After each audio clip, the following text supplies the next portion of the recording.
So hello guys, welcome to my new mini vlog. आज चाहिँ म रोल्पा जाँदै थिएँ, नेपालगञ्जदेखि रोल्पाको सफरमा हजुरहरूलाई सबै देखाउँदैछु। सर्वप्रथम त म खुसी हुँदै गइरहेको थिएँ, चिजबलहरू किनेर जुसहरू खाँदै गइरहेको थिएँ।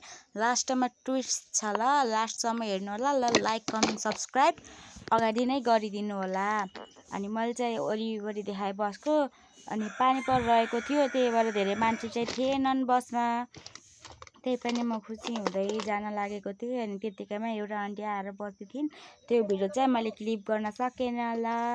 अनि मैले चाहिँ बाई भने हजुरहरू एकछिनको लागि मात्रै है फेरि।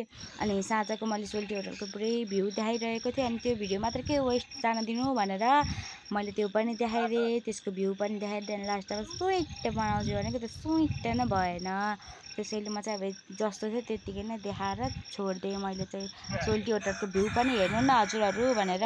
अनि भाले कराएर त्यस्तो राम्रोसँग सुन्नै नदिएको थिएन मेरो साउन्ड, तपाईँले त्यही पनि सुनिदिनु होला ल। अनि म चाहिँ हल्का नाटक पार्न लागेँ, पछाडिको मान्छेहरूलाई देखेर मलाई चाहिँ हल्का लाज लाग्यो।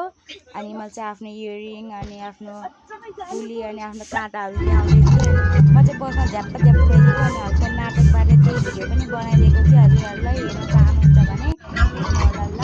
अनि मेरो चाहिँ सुतेर उठेको बेला कपाल यस्तो भयो। अनि ऐना हेर्न गएको एउटा आन्टी आएर छेक्दै काम के बाटो नै।